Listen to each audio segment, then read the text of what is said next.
ఇంతవరకు మా ఛానల్ ని ఎవరైతే సబ్స్క్రైబ్ చేసుకోలేదో వారు వెంటనే సబ్స్క్రైబ్ చేసుకోండి. అలాగే పక్కన ఉన్న బెల్ ఐకాన్ కూడా ఆన్ లో ఉంచుకోండి. మా యొక్క నోటిఫికేషన్స్ ఎప్పటికప్పుడు మీకు తెలుస్తూ ఉంటాయి. అలాగే ప్లేలిస్ట్ లోకి వెళ్తే ప్రతి ఒక్క గవర్నమెంట్ నోటిఫికేషన్స్, సిలబస్, అలాగే ప్రతి ఒక్క ఎగ్జామ్ తాలూకు ప్రతి సబ్జెక్ట్ తాలూకు ఇంపార్టెంట్ టాపిక్స్ మీకు ప్లేలిస్ట్ అప్లోడ్ చేయడం జరుగుతుంది. కావున అవి కూడా మీరు చూడవచ్చు. Hi friends, welcome to Venkat mighty tax YouTube channel. Last వీడియోలో మనం పార్ట్ 4లోని డ్రిల్లింగ్ గురించి చెప్పుకున్నాం కదా. అయితే ఈ పార్ట్ 5లోని మనం సేపర్స్ అండ్ గ్రైండింగ్ గురించి మనం ఈరోజు చెప్పుకుందాం ఫ్రెండ్స్. ఓకే, ముందుగా సేపర్ వచ్చేసి సేపర్ అంటే ఏంటో చూసుకుందాం. Shaper is a reciprocating type of machine tool in which the ram moves the cutting tool backwards and forward in a straight line. అయితే ఈ సేపర్ అనేది చూడండి, ఇది ర్యామ్ బై మూవింగ్ అంటే ర్యామ్ మూవ్మెంట్ వల్ల మనకి ఈ మెటల్ అనేది రిమూవ్ చేయొచ్చు అనమాట. అంటే ర్యామ్కి ఒక టూల్ పోస్ట్ ఉంటుంది. ఇక్కడ చూడండి, ఇది మనకి ర్యామ్ షేపింగ్ మిషన్ చూసారు కదా. ఈ షేపింగ్ మిషన్లో ఇది ర్యాము, ఇది ఒక టూల్ పోస్ట్. టూల్ పోస్ట్కి మనకి ఇక్కడ సింగిల్ పాయింట్ కటింగ్ టూల్ అనేది మనం ఇక్కడ హోల్డ్ చేస్తాం. సో దీనివల్ల మనకి ఫార్వర్డ్ బ్యాక్వర్డ్ మోషన్ వల్ల మనకి ఇక్కడ మెటల్ అనేది కట్ అవుతూ ఉంటుంది. అయితే ముందుగా మనం సేపర్ యొక్క కన్స్ట్రక్షన్ ఏంటో ముందుగా చూసుకుందాం. ఓకే, ముందుగా చూడండి సేపర్ కన్స్ట్రక్షన్ ఒకసారి. ఇది షేపింగ్ మిషన్ ఫ్రెండ్స్. షేపింగ్ మిషన్లోని మనకి ఇది చూసారు కదా, దీన్నే ర్యామ్ అంటారు, అంటే పై పోర్షన్. దీన్ని కోలం అంటారు. సో చూసారు కదా, ఈ బాక్స్ లాగా దీన్ని కోలం అంటారు. ఈ కోలంలోనే మనకి మొత్తం మెకానిజం అంతా ఉంటుంది. సో సేపర్ మెకానిజం వచ్చేసి మనకి quick return mechanism, Whitworth quick return mechanism దాంట్లో మీద మనకి బేస్ అయి ఉంటుంది. సో ఈ మెకానిజం మొత్తం ఆపరేటింగ్ అంతా కూడా ఈ కోలంలోనే ఇన్సైడ్ మొత్తం ఉంటుంది ఫ్రెండ్స్. ఇది వచ్చేసి డ్రైవింగ్ మెకానిజం. అలాగే ఇది మనకి ర్యామ్, ఇది ర్యామ్ లాకింగ్ క్లాంప్ అనమాట. అంటే పై చూసారు ర్యామ్ లాకింగ్ క్లాంప్ అంటే ర్యామ్ యొక్క మనం మూమెంట్ని అంటే డిస్టెన్స్ని అడ్జస్ట్ చేసుకోవడానికి మనం ఇక్కడ మనం క్లాంప్ అనేది సెట్ చేస్తూ ఉంటాం. అలాగే ఇక్కడ చూడండి, ఇది టూల్ స్లైడ్, ఇది టూల్ పోస్ట్, ఇది మనకి టూల్ కనిపిస్తుంది కదా, ఇది మనకి టూల్. ఇక్కడ వర్క్ అనేది పెడతాం. ఇది టేబుల్ అవుతుంది మనకి, ఇది టేబుల్, ఇది వైస్. సో వైస్ టేబుల్ మీద వైస్ ఉంటుంది. వైస్ తోటి వర్క్ అనేది మనకి హోల్డ్ అవుతుంది. సో ఇది మూమెంట్ వర్క్ అనేది ఇక్కడ హోల్డ్. ఇక్కడ కూడా మనకి మనం చూసుకుంటే లేత్లో చూసుకుంటే వర్క్ పీస్ అనేది రొటేషన్ అవుతుంది, టూల్ పోస్ట్ అనేది మనకి హోల్డ్ అవుతుంది. సో కాకపోతే ఇక్కడ మనకి సేపర్లో వచ్చేసి వర్క్ అనేది మనకి హోల్డ్లో ఉంటుంది, టూల్ పోస్ట్ అనేది మూమెంట్ అనేది జరుగుతూ ఉంటుంది. ఓకేనా, ఇది మనకి డిఫరెన్స్. ఇది వచ్చేసి table support. So table support ఇది బేసు. సో టేబుల్ సపోర్ట్ చూసారా మీకు కొన్ని మనకి టేబుల్ క్రాస్ లీడ్ మెకానిజమ్స్ అనేవి మనకు ఉంటాయి. అంటే స్లైడ్స్ అంటే table up and down height adjustment అనేది మనకి త్రూ గైడ్ వైర్స్ ద్వారా మనకి టేబుల్ యొక్క అడ్జస్ట్మెంట్ అనేది మనకి లీడ్స్ పక్కన ఉన్న గైడ్ వైర్స్ మీద ఆధారపడుతూ ఉంటుంది. సో ఓకేనా, మొత్తం కన్స్ట్రక్షన్ అర్థమైంది కదా. ఇప్పుడు మనం ఒక్కొక్క పార్ట్ గురించి వివరించుకుందాం. ముందుగా మనకి బేస్. బేస్ అంటే ఏంటంటే it is a rigid and heavy construction iron body to resist vibration and takes high compression load to support all other parts of the machine which are mounted over it. అంటే మనకి base ఉంది కదా, ఈ base అనేది మనకి caste ఐరన్తో made అయి ఉంటుంది. ఎందుకు అంటే మనకి పైన ఆపరేషన్ జరిగేటప్పుడు ఆ యొక్క వైబ్రేషన్స్ వల్ల మనకి మెషిన్ అనేది షేక్ అవ్వకుండా మనకి ఎలాంటి అంటే వర్కర్కి కానీ లేదా కింద ఫ్లోర్కి కానీ ఎలాంటి వైబ్రేషన్స్ రాకుండా ఉండడానికి క్యాస్ట్ ఐరన్ అనేది మనకి వైబ్రేషన్ రెసిస్ట్ చేస్తూ ఉంటుంది అనమాట. ఆ ఎబిలిటీ క్యాస్ట్ ఐరన్కి ఎక్కువగా ఉంటుంది. సో అందుకు బేస్కి మనకి క్యాస్ట్ ఐరన్ అనేది యూజ్ చేస్తూ ఉంటారు. సో నెక్స్ట్ వచ్చేసి మనం కోలం చూడండి. The column is a box shaped casting mounted upon the base. It is housing the ram driving mechanism. Column అనేది చూసారా, ఇట్ ఈస్ ద మొత్తం బాక్స్ షేప్డ్లో ఉంటుంది, మౌంటెడ్ అపాన్ ద మొత్తం మెకానిజం అంతా ఈ కోలంలోనే మనకి ఉంటుంది. నెక్స్ట్ వచ్చేసి చూడండి, నెక్స్ట్ వచ్చేసి క్రాస్ రైడ్. క్రాస్ రైడ్ వచ్చేసి shaper have 2 parallel guide ways on the top of the vertical plane. చూసారా మనకి top of the vertical plane దగ్గర ఇది మనకి slides that is perpendicular to the rail axis. It is mounted on the front vertical guide way of the column. ఉన్నాయి చూసారా ఈ table పైన, వీటిపైన మనకి క్రాస్ స్లైడ్స్ అనేవి కూడా ఉంటాయి. అంటే టేబుల్ యొక్క అడ్జస్ట్మెంట్ మూమెంట్ అది. So it consist mechanism for raising and lowering the table. So అంతేకాకుండా ఈ క్రాస్ స్లైడ్ ఏం చేస్తుందంటే లాంగిట్యూడినల్గా కాకుండా మనకి అప్ డౌన్ అండ్ రైజ్ అవ్వడానికి కూడా ఈ క్రాస్ స్లైడ్స్ అనేవి మనకి యూజ్ చేస్తూ ఉంటాయి. ఇక్కడ మీరు చూస్తే మీకు అర్థమవుతుంది. టేబుల్ అనేది చూడండి, పైకి కిందకి అలాగే ఫార్వర్డ్ అండ్ బ్యాక్వర్డ్ మోషన్లో కూడా టేబుల్ కూడా మనకి అడ్జస్ట్ అవ్వడానికి క్రాస్లెట్ మెకానిజం ద్వారా మనం దీన్ని అడ్జస్ట్ చేస్తూ ఉంటాం. Next table is a box like casting having T slots both and top and slide of the clamping the work. అయితే ఈ టేబుల్ అనేది చూసారా, టేబుల్ అనేది ఎలా ఉంటుంది అంటే టీ స్లాట్ షేప్లో ఉంటుంది అని చెప్పారు. అంటే ఎందుకు అంటే వర్క్ పీస్ని హోల్డ్ చేయడానికి స్లాట్స్లో ఉంటుంది అని చెప్పాడు. నెక్స్ట్ వచ్చేసి ర్యామ్ అంటే ఏంటి? It is the reciprocating part of the shaper. అంటే రెసిప్రొకేటింగ్ అంటే ఫార్వర్డ్ అండ్ బ్యాక్వర్డ్ అంటే రెసిప్రొకేటింగ్ అనేది ఓన్లీ 2 డైరెక్షన్లో మాత్రమే అయ్యేది మనకి రెసిప్రొకేటింగ్ అంటాం. సో మనకి ఇక్కడ చూస్తే కనుక యారమోర్ చూడండి, ఈ ర్యామ్ అనేది ముందుకి వెనక్కి రిటర్న్ బ్యాక్వర్డ్ అదే ఫార్వర్డ్ బ్యాక్వర్డ్ అనేది మనకి ఉంటుంది అనమాట. సో అదే మనకి చెప్పాడు త్రూ గైడ్ వేస్ ద్వారా. సో గైడ్ వేస్ ద్వారా మనకి అలా మూమెంట్ అనేది జరుగుతూ ఉంటుంది. Ram is connected to the reciprocating mechanism content with the column. అయితే ర్యామ్ అనేది ఎలా రెసిప్రొకేటింగ్ ఉంటుందంటే ఈ కాలంలోని మనకి మెకానిజం ఉంటుందని చెప్పాను కదా, ఆ మెకానిజంకి ఈ ర్యామ్ అనేది లింక్ అయ్యి ఉంటుంది. సో ఆ మెకానిజం వల్ల మనకి ముందుకి వెనక్కి మూమెంట్ అనేది జరగడం అవుతుంది. సో నెక్స్ట్ వచ్చేసి tool head of shaper performs the following functions. Tool head అనేది మనకి 3 ఫంక్షన్స్ అంటే 3 విధాలుగా పనిచేస్తుంది. ఒకటి హోల్డ్ ద టూల్ రిజిడ్లీ అంటే టూల్ అనేది అక్కడే మనం హోల్డ్ చేస్తాం. రిజిడ్లీ అంటే ఏంటి? మనం క్లాంప్స్తో బిగిస్తాం అనమాట. అంటే టూల్ని క్లాంప్స్తో బిగించి మళ్ళీ తీయాలనుకు తీసుకోవచ్చు, పెట్టాలనుకు పెట్టుకోవచ్చు. It provides vertical and angular free movement of the tool. మళ్ళీ ఇంకోటి ఏం చేస్తుంది అంటే టూల్ అనేది మనకి ఎలా కావాలంటే అలాగైతే, యాంగిల్ అయితే కావాలి లేదా స్ట్రైట్ అయితే కావాలంటే స్ట్రైట్, యాంగిల్ అయితే కావాలంటే యాంగిల్. సో ఎలా కావాలంటే అలాగా మనం దీన్ని టూల్ అనేది హోల్డ్ చేయడానికి మనకి ఉపయోగపడుతుంది. మూడోది ఏంటంటే it allows the tool to have automatic relief during the return stroke. అంటే మనకి ఫార్వర్డ్ స్ట్రోక్లో ఉన్నప్పుడు టూల్ అనేది గట్టిగా ఉంటుంది అన్నమాట, గట్టిగా హోల్డ్ చేసి పట్టుకుంటుంది. సో ఎందుకంటే ఫార్వర్డ్లోనే మనకి మెటీరియల్ అనేది కట్ అవుతుంది. సో రిటర్న్ స్ట్రోక్లో వచ్చేపోతే టూల్ అనేది రిలీఫ్ అయిపోతుంది, అంటే మెటీరియల్ కట్ చేయదు. సో అప్పుడు రిలీఫ్ చేయడానికి, సో టైట్ చేయడానికి, రిలీఫ్ చేయడానికి కూడా ఈ టూల్ పోస్ట్ అనేది మనకి టూల్ హెడ్ అనేది మనకి ఉపయోగపడుతూ ఉంటుంది. అర్థమైంది కదా టూల్ హెడ్ అంటే ఏంటంటే మొత్తం 3 ఫంక్షన్స్. నెక్స్ట్ వచ్చేసి మనకి స్పెసిఫికేషన్స్ ఆఫ్ శాపర్ చూసుకుంటే మనం ద సైజ్ ఆఫ్ శాపర్ ఈ specified by the maximum length of the stroke it can make.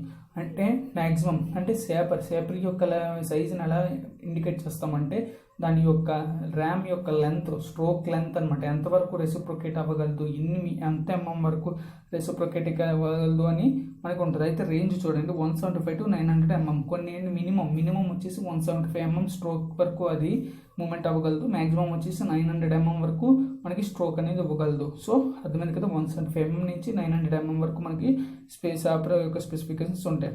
అలాగే beside the length of the stroke other particular such as type of belt drives అంటే లోపల belt drive, individual motor యొక్క capacity, అలాగే ఎంత floor space required, అంటే మనకి area ఎంత కావాలి, అలాగే వెయిట్ ఆఫ్ ది మిషన్ తాలూకు వెయిట్, అలాగే cutting to return stroke ratio అంటే ఏమి లేదు ఫ్రెండ్స్. సపోజ్ మనకి 3:1 ఉందనుకుందాం. అంటే ఫార్వర్డ్ స్ట్రోక్లోని మనకి మెటీరియల్ కట్ అవ్వడానికి 3 seconds అనేది పడితే రిటర్న్ స్ట్రోక్లో 1 secondలో వెనక్కి వచ్చేయాలి అనమాట ఫ్రీగా, ఎందుకంటే కట్ అవ్వదు కదా. సో దాన్ని 2:1 3:1 అంటాం. అంటే మనకి ఫార్వర్డ్ స్ట్రోక్ కన్నా రిటర్న్ స్ట్రోక్ అనేది చాలా స్పీడ్గా ఉండాలి. సో అది ratio. So number and amount of feed, అలాగే పవర్ ఇన్పుట్ ఎక్సెట్రా, ఇలా మన పవర్ ఇన్పుట్ కూడా ఎంత పవర్ అనేది ఇన్పుట్ తీసుకుంటుంది అనేది కూడా మనకి స్పెసిఫికేషన్ కింద వస్తుంది. సో ఇందులో వచ్చేసి మనకి మళ్ళీ శాపర్ శాపర్లో ఏ టైప్ ఆఫ్ మెకానిజమ్స్ యూజ్ చేసుకుంటాం ఇందాక చెప్పాను కదా, కాలంలోని మనకి మెకానిజమ్స్ అనేది యూజ్ చేసుకుంటామని. సో అందులో వచ్చేసి crank and slotted mechanism, Whitworth quick return mechanism, hydraulic shaper mechanism. ఈ 3 types ఆఫ్ మెకానిజమ్స్లో మనం ఏదైనా యూజ్ చేసుకోవచ్చు. అంటే ఈ 3 typesని మనం శాపర్స్లో ఎక్కువగా యూజ్ చేస్తూ ఉంటాం. నెక్స్ట్ వచ్చేసి శాపర్ operations. A sapper is a machining tool primarily designed on generate a flat surface by a single point cutting tool. Besides this, may also be used to perform any other operations. అంటే అది శాపర్ operations ఏంటంటే ఇందులోని మనం single point cutting tool use చేసుకొని చాలా operations అనేవి చేయొచ్చు. అయితే ఆపరేషన్స్ ఏంటో మనం ఇప్పుడు తెలుసుకుందాం. ఇందులో వచ్చేసి చూడండి ఆపరేషన్స్ హారిజంటల్ వెర్టికల్ శాపర్ సర్ఫేస్. అంటే ఇక్కడ చూడండి వర్క్ అనేది హారిజంటల్గా ఉంది. So return stroke cutting stroke అయినప్పుడు మనకి కట్ అవుతూ ఉంటుంది. నెక్స్ట్ వచ్చేసి వెర్టికల్ సర్ఫేస్. చూసారా, ఇది వెర్టికల్ సర్ఫేస్, మెటీరియల్ ఎలా రిమూవ్ అవుతుందో. నెక్స్ట్ వచ్చేసి యాంగులర్ అంటే యాప్రన్. చూసారా, ఈ టూల్ పోస్ట్ అనేది మనకి వర్క్ యాంగులర్గా పెట్టాం. సో వర్క్ కూడా మనకి యాంగులర్గా మనకి కట్ అవుతూ ఉంటుంది. చూసారా, ఇక్కడ చూస్తే మనకి వర్క్ అనేది యాంగులర్గా కట్ అవుతూ ఉంటుంది. నెక్స్ట్ వచ్చేసి స్లాట్స్ వచ్చేసి మనకి చూసాక ఏదైనా ఒక దాని మీద గ్రూవ్స్ లాగా ఫామ్ చేయాలన్నా, అలాగే లేదంటే స్లాట్స్ అంటే హోల్స్ పెట్టాలన్నా చూసారు ఇక్కడ మీకు వర్క్ తెలుస్తుంది, ఒక స్పెరికల్ తీసుకున్నట్టు దాని మీద హోల్ పెట్టాలి అనుకుంటే స్లాట్ అనేది చేస్తున్నాడు. అలాగే నెక్స్ట్ వచ్చి కీవే కటింగ్ అంటే సిలిండర్కి వెళ్ళి మనం కీవేస్ అనేది పెడుతూ ఉంటాం కదా, సో ఆ కీవే కటింగ్ చూసారా ఎలా చేస్తున్నాడు, ఇది కీవే కటింగ్ అనమాట. నెక్స్ట్ వచ్చేసి ఇరెగ్యులర్ మిషనింగ్ అనమాట. ఇరెగ్యులర్ మిషనింగ్ అంటే సర్ఫేస్ ఫినిష్ బాగా ఉండదు మనకి, రెగ్యులర్ మిషనింగ్స్ కూడా మనకి చేస్తున్నారు. అంటే ఎక్కువగా గ్రైండింగ్లో ఈ ఆపరేషన్స్ అనేది ఎక్కువగా యూజ్ చేస్తూ ఉంటారు. అంటే గ్రైండింగ్ కాదు సారీ, గేర్ వచ్చేసి గేర్ తయారు చేసేటప్పుడు మనకి ఇరెగ్యులర్గా వస్తుంది కదా, సో తర్వాత గ్రైండింగ్ చేస్తారు అనుకోండి అది వేరే విషయం. సో మన గేర్ అనేది చేసేటప్పుడు మనకి ఇరెగ్యులర్ అనేది మనకి వస్తూ ఉంటుంది. సో ఇలాగే ఇరెగ్యులర్ మిషనింగ్ కూడా మనం చేపల మీద అనేది చేస్తూ ఉంటాం. సో అర్థమైంది కదా, ఈ 6 టైప్స్ అనేవి చాలా ఇంపార్టెంట్. నెక్స్ట్ వచ్చేసి మనకి ఇంతటితో మనకి చేపర్ అనేది కంప్లీట్ అయిపోయింది. ఆపరేషన్స్, సైజెస్, స్పెసిఫికేషన్స్, అలాగే టైప్స్ వాటి గురించి మనం అన్ని మాట్లాడుకున్నాం కదా. సో మొత్తం పార్ట్స్ గురించి ఇంతకన్నా ఎక్కువ అడగడు.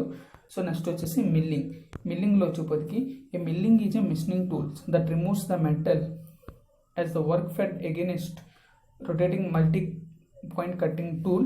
Multi-cutter rotate at high speed and it remove metal at very fast rate. With the help of multiple cutting edges, one or more cutting mode of cutter can be mounted simultaneously on the arbor of milling machine.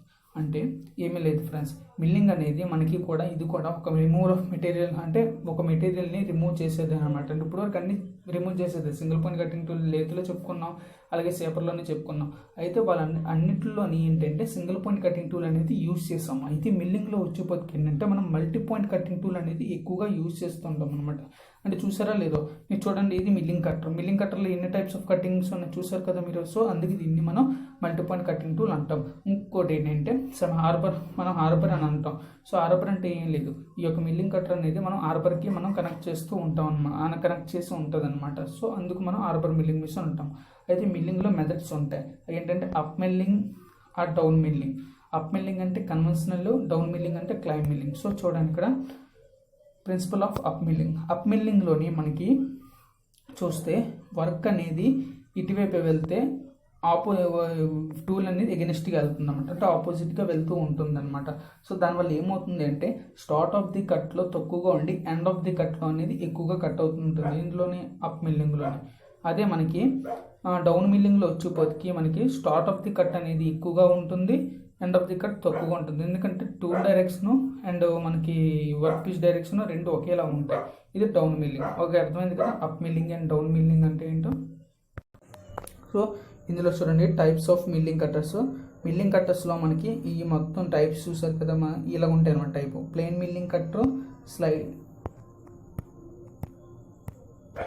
చూడండి, plain milling cutter, side milling cutter, face milling cutter, angle milling cutter, end milling cutter, fly cutter, T slot milling cutter, formed cutter, metal slitting సా.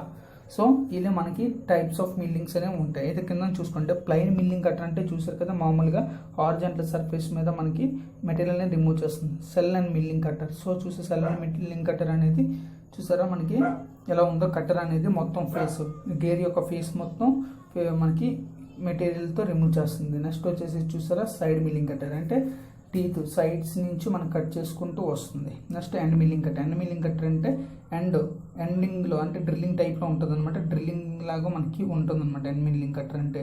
Metal slitting సా అంటే చూసారు కదా, even grooves form చేయడానికి మనకి అంటే ఒక separate చేయడానికి materials రెండింటిని suppose ఒక 15 mm 20 mm థిక్నెస్ ప్లేట్ ఉందనుకోండి, దాని మధ్యలో నుంచి మనం ఒక స్లాట్ వేయాలనుకోండి, అలాంటి వాటికి ఈ మెటల్ స్లిట్టింగ్ సా అనేది యూజ్ చేస్తాం. నెక్స్ట్ వచ్చేసి యాంగిల్ మిల్లింగ్ అంటే ట్యాపర్ సెక్షన్. ఏమైనా స్పేస్కి వాటికి మనం ట్యాపర్గా కట్ చేయాలనుకుంటే మనం యాంగిల్ మిల్లింగ్ అనేది యూజ్ చేస్తూ ఉంటాం. నెక్స్ట్ ఫామ్ మిల్లింగ్ వచ్చేసి ఇది జస్ట్ ఫినిషింగ్ పర్పస్ టైప్లో ఉంటుంది. సో ఫామ్ మిల్లింగ్ అనేది యూజ్ చేస్తూ ఉంటాం. ఓకే, అర్థమైంది కదా మనకి. అంటే ఇది ఈ types of variety types of cutters ఇవి. సో ఒక్కొక్క కట్టర్కి ఒక్కొక్క ఫార్మేషన్ అనేది ఉంటుంది. సో అయితే ఇందులోకి వచ్చేప్పటికి మనకి టైప్స్ ఆఫ్ మిల్లింగ్ మిషన్స్ అనేవి కొన్ని ఉంటాయి. టైప్స్ ఆఫ్ మిల్లింగ్ మిషన్ మనం మాట్లాడుకుంటే ఇది చూడండి, column and knee type milling మిషన్లో మనకి hand milling machine, horizontal milling machine, universal milling machine and vertical milling machine. అయితే మీరు ఇక్కడ డయాగ్రామ్స్ చూసుకోండి. హారిజాంటల్ మిల్లింగ్ మిషన్లో చూడండి, హారిజాంటల్ మిల్లింగ్ మిషన్ అంటే నీ టైప్ మిల్లింగ్ మిషన్ అంటే ఇక్కడ టేబుల్ అనేది చూసారా లేదు హారిజాంటల్గా ఇలా కూడా మూవ్ అవుతుంది అనమాట, ఫ్రంట్ టు బ్యాక్. అంతేకాకుండా పైకి కిందకి కూడా మూవ్ అవుతుంది హారిజాంటల్ మిల్లింగ్ మిషన్లో. టేబుల్ మూవ్మెంట్ అనేది మనకి డిఫరెన్స్ ఉంటుంది. అలాగే మీరు ఇక్కడ వెర్టికల్ మూమెంట్ కానీ చూసుకుంటే కనుక వెర్టికల్గా చూడండి, కింద ఎలివేటింగ్ స్క్రూ అనేది ఉంటుంది. సేమ్ దీనికి కూడా టేబుల్ అనేది ఉంటుంది. సో అయితే మీకు ఒక డిఫరెన్స్ అనేది ఉంటుంది. ఏంటి అంటే ఇక్కడ చూసారా, మీరు యాఫ్రాన్ దగ్గర చూసుకుంటే ఈ కటింగ్ చూసారా, మనకి ఆర్బర్ అనేది లేదు, హారిజాంటల్ డైరెక్ట్గా ఈ పిన్కి మీకు కట్టర్ అనేది హోల్డ్ చేయడం జరుగుతుంది. అదే మీరు ఇక్కడ చూసేపోతే వెర్టికల్ మిల్లింగ్ మిషన్ చూసేపోతే చూడండి, ఇక్కడ ఒక ఆర్బర్ అనేది ఉంది, ఆర్బర్కి మిల్లింగ్ కట్టర్ అనేది హోల్డ్ అయి ఉంది. సో ఇది అనమాట మనకి డిఫరెన్స్ అనేది. ఓకేనా, అర్థమైంది కదా ఈ డిఫరెన్స్. సో ఇందులో టేబుల్ యాక్సిస్ అలాగే జెడ్ యాక్సిస్ చూడండి యాక్సిస్ అనమాట. అంటే మనకి టేబుల్ ఎలా కావాలంటే పైకి కిందకి అలాగే ఫ్రంట్ బ్యాక్కి కూడా స్లైడ్ అవుతుందని చెప్పాను కదా. సో దాన్ని బట్టి x axis y axis z axis అని ఉంటాయి. ఇది ఎలివేటింగ్ స్క్రూ టేబుల్ అనేది అప్వర్డ్ అండ్ డౌన్వర్డ్కి మూమెంట్ జరగడానికి. అలాగే ఇది బేస్ మనకి. ఇంకా నెక్స్ట్ వచ్చేసి ప్లానర్ మిల్లింగ్ మిషన్. థర్డ్ వచ్చి fixed bed type milling machine. Fixed bed type milling మిషన్లో మనకి simple milling machine, duplex milling machine, triplex milling machine ఉంటుంది. అలాగే fourth machining centre machining. Next వచ్చేసి స్పెషల్ టైప్ ఆఫ్ మిల్లింగ్ మిషన్లో rotary table milling machine. అంటే rotary 360 డిగ్రీస్లోని మనకి table and movement అనేది మనకి ఉంటుంది. నెక్స్ట్ ప్లానటరీ మిల్లింగ్ మిషన్, అలాగే profile milling machine, duplicating milling machine. ఇవన్నీ ఏంటి అంటే మనం ఇవన్నీ వచ్చేసి ఆటోమేషన్లో చేసుకుంటాం. అంటే ఆల్రెడీ మనకి ఏ షేప్ అయితే కావాలో దాని డూప్లికేట్ అనేది ఒక దగ్గర పెడితే దాని యొక్క డూప్లికేట్ యొక్క టూల్ అనేది ఎలా మూమెంట్ జరుగుతుందో ఇక్కడ మిల్లింగ్ కట్టర్ అనేది కూడా అలాగే కట్ చేస్తుంది అనమాట. ఇవన్నీ కూడా అవే కంటిన్యూస్ మిల్లింగ్ మిషన్, బ్యానోట్రిక్ milling machine, drum milling machine, profile and tracer control milling machine, ఇవన్నీ ఆ టైప్ చెందినవి అనమాట. ఇన్ని ఆటోమేషన్ సంబంధించినవే ఈ టైప్స్ ఆఫ్ మిల్లింగ్ మిషన్స్. ఓకేనా ఫ్రెండ్స్. నెక్స్ట్ వచ్చేసి operation performed and milling machine. Operations ఇప్పుడు చూసుకుందాం. ఆపరేషన్లో చూసుకుంటే కనుక మీరు చూడండి, ఇక్కడ ప్లేన్ మిల్లింగ్ మిషన్ చూసారా, వర్క్ పీస్ మీద డైరెక్ట్ కట్ చేస్తుంది. ఇది face milling machine. Face milling చూసారు కదా, ఫేస్ మీద మనకి కట్టర్స్ అనేవి ఉంటాయి. Next side milling. Side millings అంటే తెలుసు కదా, మధ్యలో జాబ్ అనేది ఉంటుంది, అటు ఇటు 2 కట్టర్స్ ఉంటాయి, సైన్ కట్ చేసుకుంటూ వెళ్తుంది. నెక్స్ట్ వచ్చేసి ఎన్ మిల్లింగ్ కటింగ్. ఎన్ మిల్లింగ్ అంటే చెప్పాను కదా, డ్రిల్లింగ్ టైప్లో ఉంటుంది స్లాట్స్ వేయడానికి. నెక్స్ట్ యాంగిల్ బేవిలింగ్ చూసారు కదా, కట్టర్ అనేది ఎలాగుందో ఒక యాంగిల్గా. నెక్స్ట్ వచ్చేసి గ్యాంగ్ మిల్లింగ్ అంటే ఏమీ లేదు, ఒక 3, 4, 5 కట్టర్స్ అనేవి ఒకేసారి స్లాట్స్ వేయాలనుకుంటే ఈ టైప్స్ మనకి కట్టర్స్ అనేవి 2 or more కట్టర్స్ అనేవి ఉంటే ఒకేసారి కట్ చేసుకుంటూ వెళ్ళిపోతాయి. నెక్స్ట్ ఫామ్ మిల్లింగ్ చూసారు కదా ఎలాగుందో, ఫామ్ మిల్లింగ్ అనేది. నెక్స్ట్ వచ్చేసి టీ స్లాట్స్ అంటే ముందు డ్రిల్ బిట్ లాగా ఉంటుంది, కాకపోతే లోపల అనేది కట్టర్ అనేది ఉంటుంది. సో ముందు అంటే ఎడ్జెస్ నుంచి ఒక వర్క్ పీస్ యొక్క ఎడ్జ్ నుంచి లోపలికి ఒక టీ స్లాట్స్ వేయడం. అంటే ఇప్పుడు మనం టీ స్లాట్స్ బెంచ్ మీద ఉంటుంది కదా, మన టేబుల్ మీద టీ స్లాట్స్ అనేవి వేసాం కదా, సేపర్ మీద ఉంటుందని చెప్పాను కదా, ఆ టీ స్లాట్స్ అనేవి టీ స్లాట్ వాటి మీద వేస్తారు అనమాట. ఎలా ఉంటుందంటే ఒక షాఫ్ట్ ఉంటుంది, ఒక షాఫ్ట్కి మిల్లింగ్ కట్టర్ అనేది కనెక్ట్ అయ్యి ఉంటుంది. సో దానికి ఎలాగంటే హారిజాంటల్గా మూమెంట్ అనేది జరుపుతూ మనకి టీ స్లాట్ అనేది వేస్తూ ఉంటారు. నెక్స్ట్ వచ్చేసి కీవే మిల్లింగ్. ఎక్కువ షాఫ్ట్స్కి కీవేస్ అనేవి పెడుతూ ఉంటాం కదా మనం, కప్లింగ్స్ ఆఫ్ షాఫ్ట్స్ చెప్పుకున్నప్పుడు కీవేస్ గురించి చెప్పుకున్నాం కదా, ఆ కీవేస్ ఈ కటర్స్ అన్నీ వేస్తారు అనమాట. ప్రొఫైల్ మిల్లింగ్ చెప్పాను కదా, ట్రేసింగ్. ఆల్రెడీ మనం డూప్లికేట్ అనేది ఒక దగ్గర పెడతాం, దీంట్లో ఎలాగైతే మనం డిజైన్ అనేది ఇస్తామో దాని ప్రకారం ఇక్కడ కట్ చేస్తూ ఉంటుంది. సో ఇది ఆటోమేషన్లో మనకి ఎక్కువగా జరుగుతూ ఉంటుంది. నెక్స్ట్ వచ్చేసి సామిల్లింగ్ అంటే తిన్నిలే, ఏమైనా తిన్నిగా కట్ చేయాలనుకుంటే మనకి అంటే మెటీరియల్ సపరేట్ చేయడానికి సాఫ్ట్ అంటే ఇప్పుడు మామూలుగా ఈ మెటీరియల్స్ అన్ని ఎక్కువ మెటీరియల్ రిమూవ్ చేస్తాయి. సో కాకపోతే ఇవి ఏంటి అంటే ఈ టైప్ అనమాట. ఏదైనా మెటీరియల్స్ని మనం సపరేట్ చేయాలనుకుంటే ఈ సామిల్లింగ్ యూజ్ చేస్తూ ఉంటాం. నెక్స్ట్ వచ్చేసి గేర్ కటింగ్ అంటే తెలిసిందే కదా అందరికీ, గేర్ ఫార్మేషన్ చేయడానికి ఈ కటర్స్ అనేది ఎక్కువగా యూజ్ చేస్తూ ఉంటాం. సో అయిపోయింది దీంతో. నెక్స్ట్ వచ్చేసి గ్రైండింగ్ ఆపరేషన్స్. గ్రైండింగ్ కోసం మాట్లాడుకుంటే అసలు గ్రైండింగ్ అంటే ఏంటి, కొన్ని అబ్రెసివ్ పార్టికల్స్ అనేవి మిక్స్ చేసుకొని ఒక వీల్లా తయారు చేసి దాన్ని ఒక మెటీరియల్ రిమూవ్ చేయడానికి కొన్ని అబ్రెసివ్ బాండ్స్ అనేవి యూజ్ చేస్తాం అనమాట. అంటే ఏదైనా ఒక మెటీరియల్ రిమూవ్ ఇప్పటివరకు పాయింట్ ఆఫ్ కటింగ్ టూల్స్ అనేవి యూజ్ చేస్తాం. సో అయితే ఇక్కడ ఏది అబ్రెసివ్ పార్టికల్స్ యూజ్ చేసుకుని మెటీరియల్ రిమూవ్ చేస్తేనే మనకి అది గ్రైండింగ్ వీల్ అంటాం. అయితే చూడండి, grinding and abrasive machining process that use the grinding wheel as the cutting tool is capable of making precision cuts, producing very fine finishing. అర్థమైంది కదా, మనకి గ్రైండింగ్ అనేది దేనికంటే ఫినిషింగ్ ప్రాసెస్. కటింగ్ ప్రాసెస్ అన్ని చేసేస్తాం కదా మనం, ఈ కటింగ్ ప్రాసెస్ అన్ని అయిపోయిన తర్వాత మనం ఫినిషింగ్ ఇవ్వడానికి గ్రైండింగ్ ప్రాసెస్ అనేది మనం చేస్తూ ఉంటాం. ఓకేనా, ఇటు చూడండి, మీరు డయాగ్రామ్స్ కానీ మీరు చూస్తూ ఉంటే ఇటు చూడండి, చూసినప్పుడు మనకి చూస్తే ఇది చూడండి, ఇది గ్రైండింగ్ వీల్ అనమాట. ఇది గ్రైండింగ్ వీల్, ఇది వరకు గ్రైండింగ్ వీల్ రొటేట్ అవుతుంది, చాలా స్పీడ్ రొటేట్ అవుతుంది. ఎంత స్పీడ్ అంటే 1500 RPM, మినిమం 1500 RPM స్పీడ్తో అది రొటేట్ అవుతుంటుంది. సో పైన ఉన్న చిన్న చిన్న సర్ఫేస్ రఫ్నెస్ ఉంటాయి కదా, వాటిని కూర్చోండి ఇలా రిమూవ్ చేస్తుంటుంది అనమాట. సో రిమూవ్ చేసి స్మూత్ సర్ఫేస్నెస్ అని ఇస్తుంది. సో దానికి గ్రైండింగ్ అనేది యూజ్ చేస్తూ ఉంటాం. ఓకేనా, అర్థమైంది కదా. అయితే మనం అడ్వాంటేజెస్ కోసం మాట్లాడుకుందాం. Advantages of using such a process over conventional metal removing rate. చూడండి, ఇందులో ఫస్ట్ పాయింట్ వచ్చేసి మనకి rate of removal rate is much higher then say traditional file. అంటే మనం ఫైల్స్ యూజ్ చేస్తాం కదా ఫినిషింగ్కి, వాటితో పోల్చుకుంటే ఇది కొంచెం రిమూవల్ రేట్ అంటే మెటీరియల్ని ఎక్కువగా రిమూవ్ చేస్తుంటుంది. నెక్స్ట్ వచ్చేసి surface finish obtained is observably much better than the obtain through chisel or file. చిజల్తో ఫైల్తో పోల్చుకుంటే సర్ఫేస్ ఫినిష్ అనేది చాలా యాక్యురసీగా మనకి ఉంటుంది. నెక్స్ట్ వచ్చేసి it is very difficult to remove metal from A surface when it is harden and grinding is one of the most practical solution in such cases.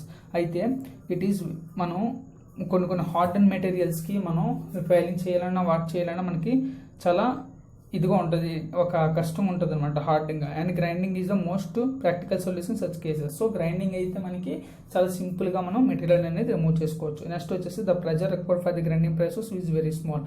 So మనకి దీనికి ప్రెజర్ అనేది కూడా మనం ఫైలింగ్తో చిజులతో వాటితో పోల్చుకుంటే దీనికి ప్రెజర్ అనేది కూడా మనం చాలా తక్కువగా ఇస్తాం. అంతేకాకుండా మనం ఈ మెటల్ కూడా ఆటోమేటెడ్ ప్రాసెస్ అంటే మెటల్ హోల్డ్ చేయడం కూడా సింపుల్ అనమాట. ఏముండదు, జస్ట్ రొటేటింగ్ సాఫ్ట్కి లాక్ చేసి నట్ చేసి పెట్టేస్తాం, ఇది రొటేట్ చేసుకొని మెటీరియల్ అనేది చేస్తుంది. ఇంకోటి ఏంటి అంటే కింద వర్క్ పీస్ అనేది మనం మ్యాగ్నెటిక్ పవర్తో మనం హోల్డ్ చేసి పెట్టుకుంటాం. అంటే దీనికి ఎటువంటి క్లాంప్స్ అనేవి ఉండవు. అర్థమైంది కదా. అంటే ఇటువంటి టేబుల్స్ ఉండి జాస్ ఉండవు. అలాగే అంటే జాస్ పెట్టి మనం కనెక్ట్ చేస్తాం కదా, వైస్ పెడతాం, బెంచ్ వైసెస్ పెట్టి హోల్డ్ చేస్తాం కదా ఫైలింగ్ అన్ని చేసేటప్పుడు. సో గ్రైండింగ్లో ఏమి ఉండవు, జస్ట్ మ్యాగ్నెటిక్ పవర్తోనే మనకి వర్క్ అనేది హోల్డ్ అవుతుంటుంది, పైన అనేది గ్రైండింగ్ వీల్ ఆపరేషన్ చేసుకుంటూ వెళ్ళిపోతుంది. సో అర్థమైంది కదా. దీనివల్ల ఇది మేజర్ అడ్వాంటేజెస్ గ్రైండింగ్ ఆపరేషన్లో. నెక్స్ట్ వచ్చేసి అబ్రేసివ్స్. అయితే గ్రైండింగ్ ఆపరేషన్ మనసులో మనం అబ్రేసివ్స్ ఎక్కువ ఏది యూజ్ చేస్తాము అంటే మనం ఇక్కడ చూసుకుంటే కనుక కొరండియం ఎమిరీ పేపర్స్ అందరికీ తెలిసిందే. మనం సైకిల్స్కి అట్లకి ఎక్కువగా బైక్స్కి అట్లకి ఎమిరీస్ యూజ్ చేస్తూ ఉంటాం కదా, అలాంటి నార్మల్ దాన్ని కూడా ఒక అబ్రేసివ్ ఎమిరీ ఆ యొక్క మెటీరియలే. నెక్స్ట్ వచ్చేసి కొరండియం, దాన్ని alumina, quartz, granite and diamond. Abrasive that have been made ఫీ సింథటికల్లీ. అయితే aluminium oxide, silicon dioxide, carbon dioxide and diamond. ఇవి cubic carbon nitride, diamond. So ఇవి పార్టికల్స్ అనమాట. అంటే మనకి గ్రైండింగ్ వీల్లోనే మనం యూజ్ చేసే అబ్రెసివ్ పార్టికల్స్ అనమాట. సో అది ఎందుకంటే ఇప్పుడు గ్రైండింగ్ ఆపరేషన్స్ ఎలా అంటే చూద్దాం. సో ఇది చూడండి, horizontal spindle surface grinding, travels grinding. అంటే ఇందులో చూసాం కదా మనం ఎడ్జెస్ నుంచి మనకు అంటే ఎడ్జ్ ఉంటుంది కదా వర్క్ పీస్ తొలకి ఎడ్జెస్ని అంటే కర్వ్ షేప్లో మనం అంటే ఫిల్లెట్ షేప్లో మనం తేడానికి ఒక ఎడ్జ్ షేప్ని మనం దీన్ని యూజ్ చేస్తూ ఉంటాం. నెక్స్ట్ వచ్చేసి ఏంటంటే horizontal spindle surface grinding, plunge grinding అంటాం. అంటే మొత్తం ఫ్లాట్ సర్ఫేస్ మీద మనం గ్రైండింగ్ అనేది రిమూవ్ చేయడానికి దీన్ని మనం ప్లంజ్ గ్రైండింగ్ యూజ్ చేస్తాం. అలాగే వెర్టికల్ స్పిండిల్ అంటే చూసారు కదా మొత్తం rotary table, just work piece wheel అనేది అలా సర్ఫేస్ మీద చేస్తూ ఉంటుంది. అలాగే సెంటర్ టైప్ చూసారు కదా, ఇది మనకి వీల్స్ ఉంటాయి, మధ్యలో వర్క్ పీస్ ఉంటుంది, అటు ఒక వీల్ ఉంటుంది. సో రెండు వీల్స్ మధ్య పెట్టి మనకి వర్క్ అనేది గ్రైండింగ్ చేసేస్తారు. నెక్స్ట్ వచ్చేసి సెంటర్ టైప్ ట్రాన్స్వర్స్ గ్రైండింగ్ అంటే అడ్జస్ట్ చేసుకుంటున్నారు. ఇది వచ్చేసి ప్లంజ్, ఇది సెంటర్ చేస్తున్నారు. సేమ్ ఇది రెండు అదే. నెక్స్ట్ వచ్చేసి ఏంటి అంటే ఇంటర్నల్ గ్రైండింగ్ అంటే మనం చూసుకుంటే క్రౌన్ వీల్ అవన్నీ ఉంటాయి చూస్తారా మనకి మనకి differential automobile differential crown wheels అవి ఉంటాయి కదా, అంటే ఇంటర్నల్గా మనం గ్రైండింగ్ అనేది చేయడానికి ఇవి ఎక్కువగా వచ్చేసి ఇంటర్నల్స్ అనే కాదు. ఇప్పుడు మన హోలోసాఫ్ట్స్ ఉంటాయి, హోలోసాఫ్ట్స్ లోపల హాలో గ్రైండింగ్ కూడా చేస్తూ ఉంటాం అనమాట. సో దాన్ని మనం ఇంటర్నల్ గ్రైండింగ్ అంటాం. సో ఇది చూసారు కదా, ఇందులో రెగ్యులేటింగ్ వీలు, వర్క్ రిజల్ట్ బ్లేడ్, మధ్యలో అటు ఇటు వీల్ ఉంటుంది, మధ్యలో వర్క్ పీస్ ఉంటుంది, దానివల్ల గ్రైండింగ్ అయిపోతూ ఉంటుంది. నెక్స్ట్ వన్ వచ్చేసి ఏంటంటే internal grinding, plunge grinding. So చూసి సేమ్ అది ఇలాగే ఇంటర్నల్ గ్రైండింగ్ లాంటిదే. సో ఇది కూడా ప్లంజ్ గ్రైండింగ్. ఇది వచ్చేసి మనకి ఎడ్జెస్, ఇది వచ్చేసి మనకి ఇంకోండి చెప్పాం కదా, వెయిట్ ఒకసారి ఆగండి, ఇదిగోండి ఇవి మనకి అడ్జస్ట్ చేసుకుంటూ పోతుంది. ఇది వచ్చేసి మనకి సర్ఫేస్ మీద చేసుకుంటూ పోతుంది అనమాట ప్లంజ్ గ్రైండింగ్. ఓకేనా, అర్థమైంది కదా. ఇవి గ్రైండింగ్ ప్రాసెస్. ఓకే, ఈరోజు శాపర్ మిల్లింగ్ గ్రైండింగ్ అనే మొత్తం మనం చెప్పుకున్నాం కదా. అయితే మొత్తం ఈ క్లాస్ అంతా మీకు అర్థమైంది అనుకుంటాను. అలాగే ఇంతకుముందు పార్ట్ 1, 2, 3, 4 కూడా చూడండి. ఈ 1, 2, 3, 4 ఇవన్నీ కూడా మీరు ఒకసారి వీడియో ఎవరైనా చూడలేను అంటే చూడండి. అలాగే ఈ మొత్తం ఈ వీడియో కానీ అర్థమైతే మీకు ఏమైనా అర్థం కాకపోతే కింద కామెంట్ చేయండి. ఇంకా ఏమైనా ఎక్స్ప్లెయిన్ చేయాలి, ఇంకేమైనా టాపిక్స్ నేను కానీ వదిలేస్తూ ఉండంటే వైజాగ్ స్టీల్ ఇస్రో ఎస్ఎస్సి జేఈకి సంబంధించి నేను ప్రతి ఒక్క టాపిక్ అనేది కంప్లీట్ చేసేసాను. అంటే ఏ టాపిక్స్ అనేది మనకి ఎక్కువగా ఇంపార్టెంట్ అనేవి. సో ఇంకా ఏమైనా ఉంటే మీరు అడగొచ్చు కామెంట్లో, నేను దాని గురించి ఎక్స్ప్లెయిన్ చేస్తాను. ఓకేనా ఫ్రెండ్స్, ఈ వీడియో మీకు నచ్చినట్టయితే ఒక లైక్ చేయండి, కామెంట్ చేయండి, అలాగే మీ ఫ్రెండ్స్కి కూడా షేర్ చేయండి. ఇంకా నా ఛానల్ని ఎవరైతే సబ్స్క్రైబ్ చేసుకోలేదో సబ్స్క్రైబ్ చేసుకోండి. Thanks friends, have a nice day. జై హింద్.